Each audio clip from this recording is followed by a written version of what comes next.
오늘 우리가 함께 나누실 말씀은 출애굽기 16장입니다. 출애굽기 16장 1절에서 12절 말씀입니다.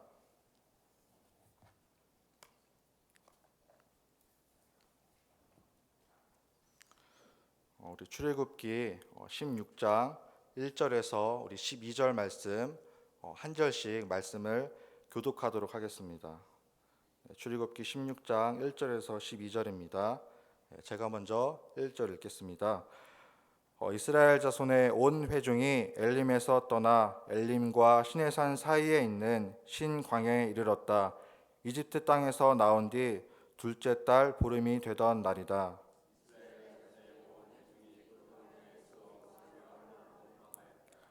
이스라엘 자손이 그들에게 항의하였다. 차라리 우리가 이집트 땅 거기 고기가마 곁에 앉아 배불리 음식을 먹던 그 때에 누가 우리를 주의 손에 넘겨주어서 죽게 했더라면 더 좋을 뻔하였다.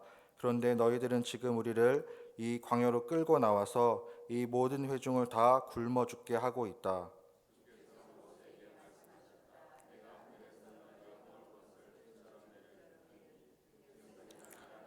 그날 먹을 만큼 거두어들이게 하여라. 이렇게 하여 그들이 나의 지시를 따르는지 따르지 않는지 시험하여 보겠다.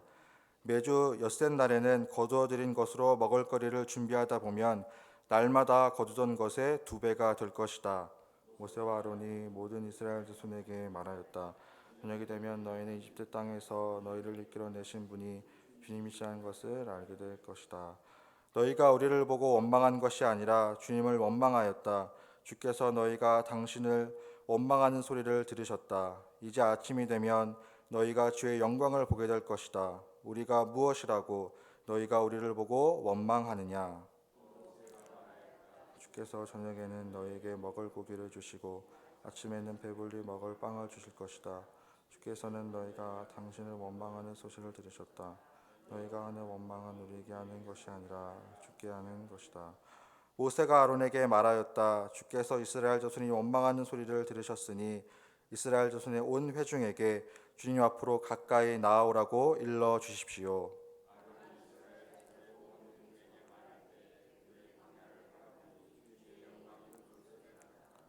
주께서 모세에게 말씀하셨다. 나는 이스라엘 자손이 원망하는 소리를 들었다. 너는 그들에게 너희가 저녁이 되면 고기를 먹고 아침에는 빵을 배불리 먹을 것이다. 그렇게 될 때에 너희는 나 주가 너희의 하나님임을 알게 될 것이다 하고 말하여라. 아멘. 우리 함께 말씀을 묵상하며 나아가시겠습니다.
네, 우리 함께 말씀을 나누며 나아가도록 하겠습니다.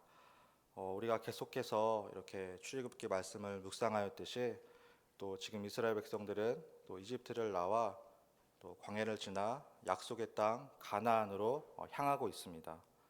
그 가나안 땅으로 향하는 여정은 결코 쉬운 길이 아니었습니다. 왜냐하면 하나님께서는 그 이스라엘 백성들이 이집트에서 나오게 하시고 그리고 약속의 땅 가나안으로 가는 길을 빠른 길이 아니라 지름길이 아니라 바로 험난한 광야를 지나게 하셨기 때문입니다. 오늘날로 말하자면 고속도로와 같은 그러한 길이 있었는데 하나님께서는 이스라엘 백성들을 그 지름길로 인도하지 않으시고 험난한 광야의 길을 지나 약속의 땅으로 가게 하셨습니다. 그래서 어제 우리가 함께 말씀을 보았듯이 바로 이스라엘 백성들은 마라라고 하는 곳에 처음에 이르렀고 그리고 그 마라를 지나 엘림이라고 하는 곳에 이르렀습니다. 그리고 그 엘림을 지나 오늘 말씀에 있는 신 광야라고 하는 곳에 그들은 이르게 되었습니다. 이렇게 험난한 광야길을 지나 그들이 가는 여정은 결코 쉬운 길이 아닌 힘들고 고난한 그러한 길이었습니다. 왜냐하면 그들이 이집트를 나올 때의 인구를 보면 장정만 60만 대군이었다라고 말씀하고 있습니다. 그렇게 수많은 사람들이 이집트를 나와서 광야의 길을 간다는 것은 그만큼 힘들고 고된 길이었습니다. 제가 군에 입대하여서 훈련소 시절 때에 행군이라는 훈련을 받을 때를 기억해 보면 그렇게 군인들이 함께 행렬을 이루면서 앞으로 계속해서 나아가는 것도 결코 쉬운 일이 아니었습니다. 계속해서 걷고 또 걷고 그러면서 때로는 발바닥에 물집이 생기기도 하고 발이 아프기도 하고 때로는 중간에 쉬었다가 가기도 하고 그렇게 목적지를 향하여서 끊임없이 걷고 나아가는 일은 때로는 힘들고 고된 일이었습니다.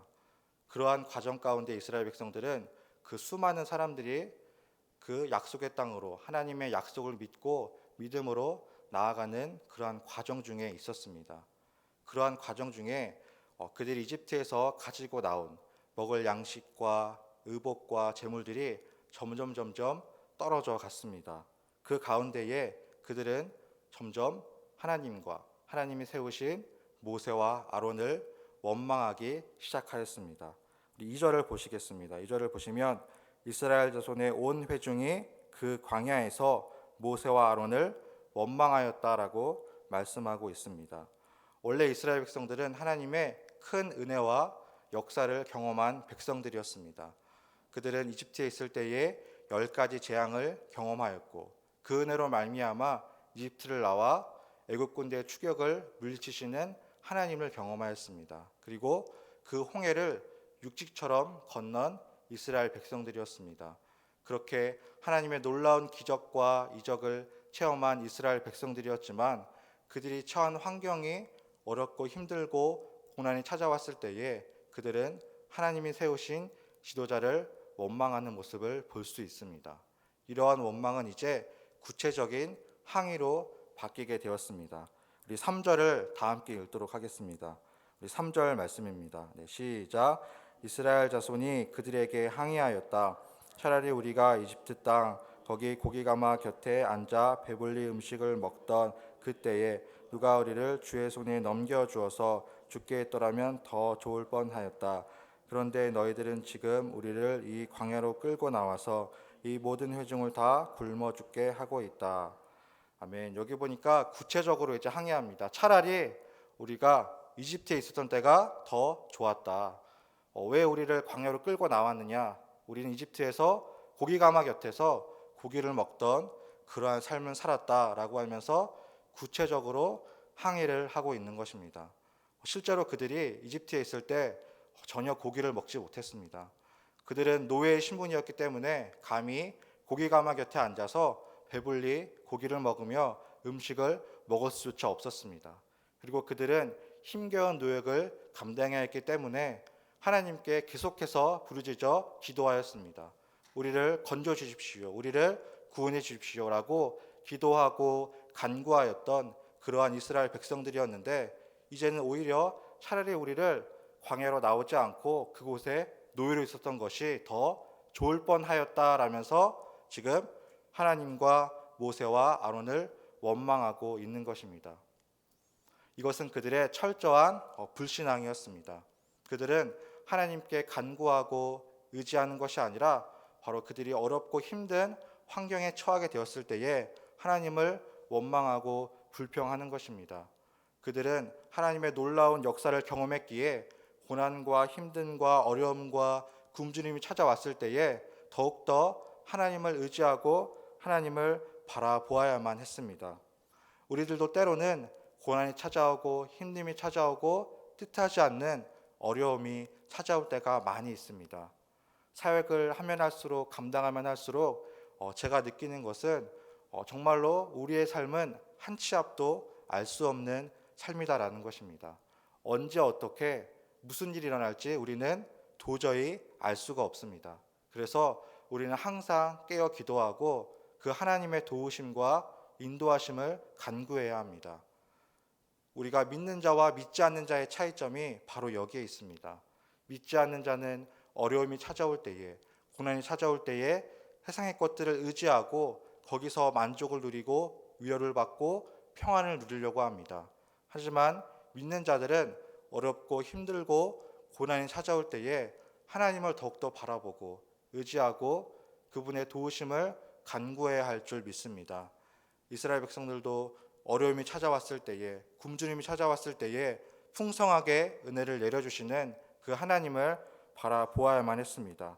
하지만 그들은 그렇게 하지 못하였습니다. 4절에 이렇게 말씀합니다. 우리 4절 다 함께 읽겠습니다. 시작. 주께서 모세에게 말씀하셨다. 내가 하늘에서 너희가 먹을 것을 비처럼 내려줄 터이니 백성이 날마다 나가서 그날 먹을 만큼 거두어 드리게 하여라. 이렇게 하여 그들이 나의 지시를 따르는지 따르지 않는지 시험하여 보겠다.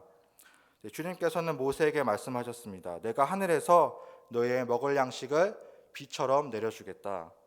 하나님의 은혜는 풍성하고 넘치고 부족함이 없는 은혜입니다.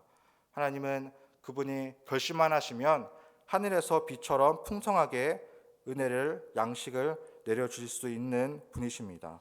그래서 백성이 날마다 나가서 그날 먹을 만큼만 거두어드리게 하겠다라고 말씀합니다. 즉 그날 자신이 먹을 만큼만, 부족하지도 않고 더 넘치지도 않고 매일매일 일용할 양식을 그들에게 주겠다라고 하나님께서 언약하신 것입니다. 그렇게 하여서 그들이 나의 지시를 따르는지 따르지 않는지 시험하여 보겠다라고 말씀합니다. 왜냐하면 사람들에게는 욕심이 있기 때문에, 이스라엘 백성들에게도 욕심이 있고 때로는 그들에게 게으름과 나태함이 있기 때문에 하나님께서 매일매일 허락하여 주신 그 양식을 게을러서 조금 거두거나 아니면은 욕심이 나서 더 많이 거둘 수도 있기에 하나님께서는 그들이 하나님의 말씀에 온전히 순종하나 순종하지 않으나 시험하여 보겠다라고 말씀하고 있습니다.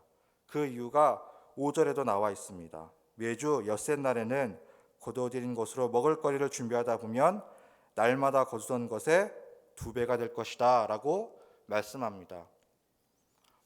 즉 모든 양식을 거두어 드리는데 첫째 달부터 다섯째 날까지는 일정한 양식을 하나님께서 내려주십니다. 하지만 여섯째 날에는 그 일곱째 날 것까지 2배를 주시겠다라고 말씀하였습니다. 태초에 하나님이 천지를 창조하실 때에도 첫째 날부터 여섯째 날까지 그 모든 창조하시던 날을 마치시고 일곱째 날에는 안식하셨습니다. 하나님께서 만든 세상은 보시기에 심히 좋은 질서 있고 아름답고 조화로운 세상이었습니다. 그 모든 여섯째 날까지 창조를 마치시고 제 7일에는 일곱째 날에는 쉬셨습니다. 바로 안식하셨습니다. 마찬가지로 하나님께서는 여섯째 날까지 만나와 메추라기를 내려주시지만 그 일곱째 날에는 그것을 내리지 않으십니다. 그래서 그 전날에 몇 배입니까? 2배의 양식을 그들에게 허락하셨습니다. 그래서 하나님께서는 그것을 너희가 거두어 들어서 제7일에는 안식하고 그 안식일을 온전히 지키라라고 그들에게 명령하신 것입니다. 이처럼 하나님은 그들에게 매일매일 일용할 양식을 주시고, 그리고 일곱째 날에는 앞으로 지킬 그 안식일을 미리 준비하여서 그날을 구별하여 거룩히 지키라고 그들에게 말씀하셨습니다. 이것은 바로 그들이 하나님을 원망하지 않고 매일매일 그 일용할 양식에 감사하고 그것을 누리고 그 하나님의 은혜에 감사할 수 있는 믿음의 삶을 살라고 하는 하나님의 훈련이었고 하나님의 뜻이었습니다.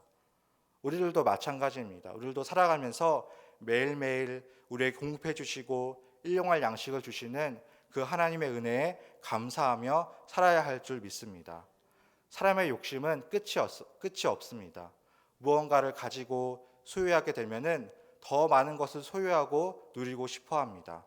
한번 부귀영화를 맛본 사람은 더 많은 부귀영화를 누리고 싶어 합니다. 그래서 그 부귀영화와 권력과 권세를 누리기 위하여서 욕심을 부리기도 하고 때로는 죄를 짓기도 합니다. 그렇다고 해서 어떤 부귀영화나 물질이 전혀 필요가 없다는 것이 아닙니다. 우리는 살아가면서 그것이 있어야 하고 때로는 적절하게 사용할 수 있어야 합니다. 중요한 것은 우리가 믿는 자로서 그 우리에게 주신 것에 감사하고 자족하고 우리에게 주신 물질과 부귀와 영화를 올바르게 사용할 수 있는, 매일매일 공급해 주신 은혜에 감사할 수 있는 믿음이 되시길 바랍니다. 그렇게 우리가 감사함으로 믿음으로 나아가야 합니다. 하나님께서는 그렇게 너희가 일용할 양식을 주실 테니 감사하며 살아라 라고 말씀하시면서 6절에 이렇게 말씀합니다. 모세와 아론이 모든 이스라엘 자손에게 말하였다. 저녁이 되면 너희는 이집트 땅에서 너희를 이끌어내신 분이 주님이시라는 것을 알게 될 것이다 라고 말씀합니다. 이제 하나님께서 만나와 메추라기를 내려주실 것인데 너희가 바로 이 풍성하게 은혜를 주시는 하나님을 경험하게 될 것이다 라고 말씀합니다. 그러면서 7절 8절에 이렇게 말씀합니다. 너희가 계속해서 원망하고 있다. 주님을 원망하였다. 그리고 하나님께서 그 원망의 소리를 들으셨다라고 말씀합니다. 이제는 하나님께서 그 원망을 들으시고 구체적으로 응답하시겠다고 9절에 말씀하고 있습니다. 우리 함께 9절을 읽겠습니다. 9절입니다. 네, 시작. 모세가 아론에게 말하였다. 원망하는 소리를 들으셨으니 이스라엘 자손의 온 회중에게 주님 앞으로 가까이 나오라고 일러 주십시오. 하나님께서는 그 원망의 소리를 들으시고 모세와 아론에게 말씀하셨습니다. 이제 내가 그 백성의 원망의 소리를 들었으니 온 회중에게 주님께로 가까이 나오라고 말씀하여라 라고 주님께서는 그들에게 말씀하셨습니다. 그리고 마침내 온 회중에게 말할 때에 이스라엘 백성들이 광야를 바라보았습니다. 그 광야 한가운데에 주의 영광이 구름 속에 나타나셨습니다. 그리고 11절에 주께서 모세에게 말씀하시는 그 장면이 나오고 있습니다. 그 구름 가운데에, 광야 한가운데에 주님의 영광이 나타나셨습니다. 천지를 창조하시고 전지전능하시고 영원부터 영원까지 살아계시는 그 하나님의 영광이 충만하게 임하게 된 것입니다. 그 영광 가운데에 그들은 주님의 음성을 듣고 그 음성에 믿음으로 순종하며 나아가야 했습니다. 우리 12절 말씀을 다 함께 읽겠습니다. 네, 12절입니다. 시작. 나는 이스라엘 자손이 원망하는 소리를 들었다. 너는 그들에게 너희가 저녁이 되면 고기를 먹고 아침에는 빵을 배불리 먹을 것이다. 그렇게 될 때에 너희는 나 주가 너희의 하나님임을 알게 될 것이다 하고 말하여라. 아멘. 주님께서는 영광 가운데 나타나셔서 이렇게 말씀하셨습니다.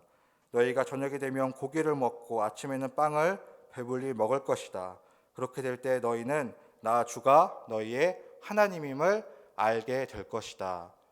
하나님께서는 이스라엘 백성들의 그런 간구와 원망을 들으시고 그들을 결코 외면하지 않으셨습니다. 하나님께서는 그들의 작은 불평과 큰 원망조차도 들으시고 여전히 응답하시는 하나님이신 줄 믿습니다. 하나님께서는 은혜를 풍족하게 내려주시는데 만나와 메추라기를 비처럼 풍족하게 내려주셨습니다. 그 하나님은 언약의 하나님이시고 신실하신 하나님이십니다. 아브라함과 이삭과 야곱과 요셉에게 언약하셨듯이 하나님은 어떠한 상황 가운데서도 이스라엘 백성들을 건지시고 구원하시고 또 그들이 궁핍하였을 때 먹이시고 입히시는 하나님이신 줄 믿습니다. 바로 우리가 믿는 하나님이 이러한 하나님이십니다. 우리 믿는 자들이 어떠한 고난 가운데 있다 할지라도 하나님은 여전히 우리와 함께해 주시고 우리를 인도하여 주시고 우리를 도우시는 분이신 줄 믿습니다. 이 하나님 안에 풍족한 은혜가 있습니다. 우리가 어려움이 찾아왔을 때에 하나님께 기도하고 간구하여서 원망과 불평이 아니라 감사와 기쁨으로 나아가시는 우리 모두가 되시길 바라겠습니다. 기도하겠습니다.